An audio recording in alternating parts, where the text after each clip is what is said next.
पढ़ेंगे व्यावसायिक संगठन के विभिन्न स्वरूपों के बारे में। इससे पहले अपन ने पढ़ा था व्यवसाय की अवधारणा, विशेषताएं, उद्देश्य, व्यावसायिक जोखिमें और व्यावसायिक क्रियाओं के बारे में। व्यावसायिक संगठन के विभिन्न स्वरूप, यानी जब भी कोई व्यक्ति अपना व्यवसाय प्रारंभ करना चाहता है तो उससे पहले उसे इस बारे में सोचना चाहिए कि वह अब किस प्रकार का व्यवसाय करना चाहता है। यानी एक व्यक्ति जो अपने व्यवसाय को प्रारंभ करने जा रहा है तो उसे व्यवसाय के विभिन्न स्वरूपों के बारे में जानकारी प्राप्त करके फिर निर्णय लेना चाहिए कि वह व्यवसाय के किस स्वरूप को चुनता है।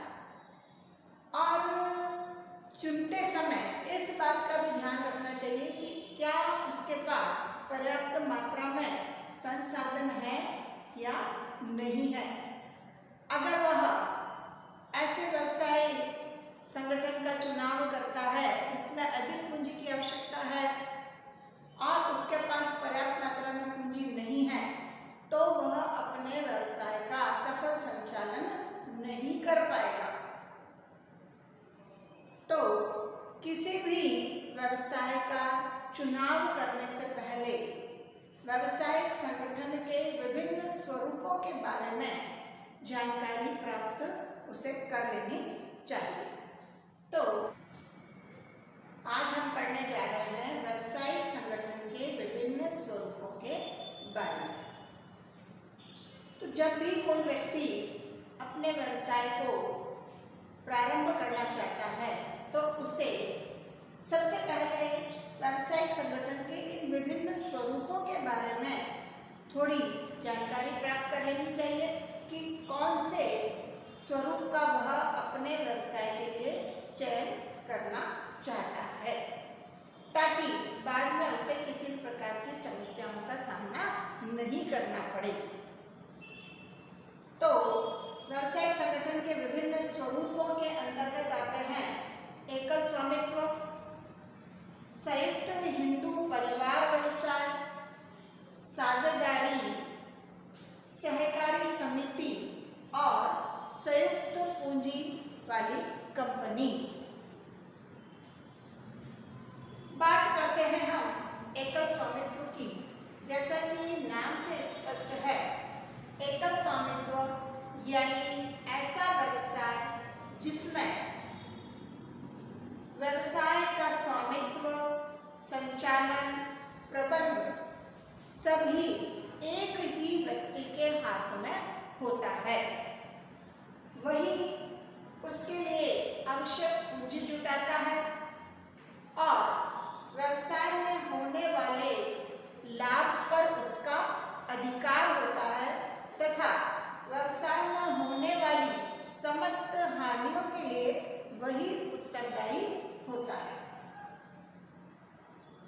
एकल स्वामित्व कम पूंजी से भी प्रारंभ किया जा सकता है और कुछ ही वैधानिक औपचारिकताएं अगर कोई आवश्यक हो तो उनको पूरी करके इसे आसानी से प्रारंभ किया जा सकता है।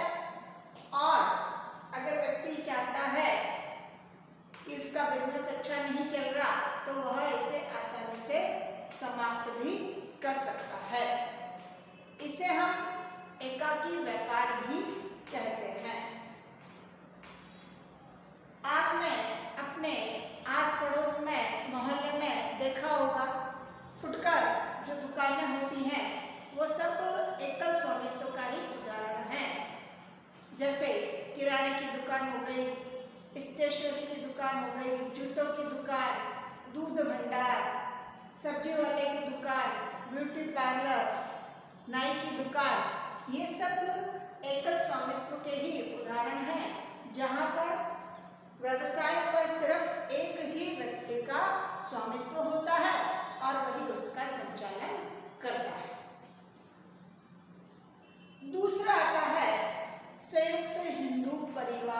व्यवसाय, यानी ऐसा व्यवसाय जिसका संचालन संयुक्त हिंदू परिवार के सदस्यों द्वारा किया जाता है, वह कहलाता है संयुक्त हिंदू परिवार व्यवसाय।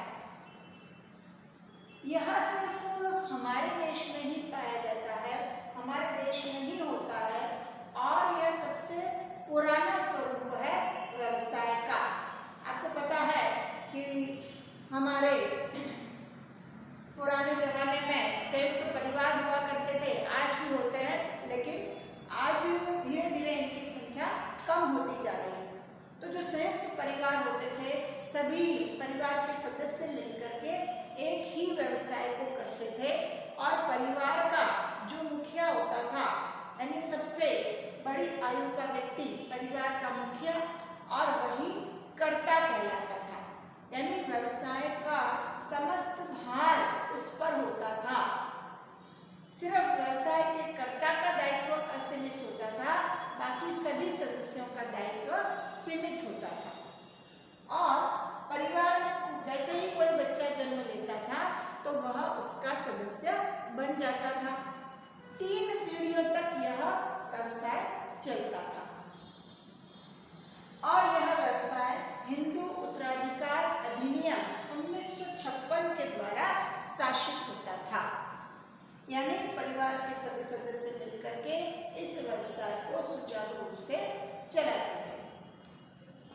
नेक्स्ट आता है साझेदारी, यानी ऐसा व्यवसाय जिसमें किसी अनुबंध या समझौते के तहत 2 या 2 से अधिक व्यक्ति मिलकर किसी व्यवसाय को करने का समझौता करते हैं, लाभ हानि को बांटते हैं, पूंजी लगाते हैं, तो वह कहलाता है साझेदारी।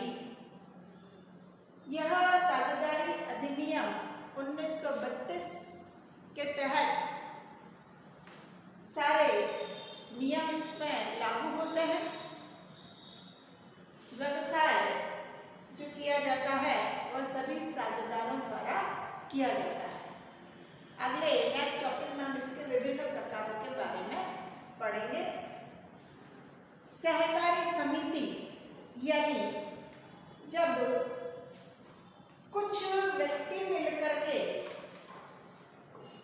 स्वैच्छिक संगठन होता है, सदस्यों के कल्याण के लिए एकजुट होकर के जब कोई ऐसी समिति का गठन करते हैं तो वह कहलाता है सहकारी संगठन, यानी एक साथ मिलकर के काम करना।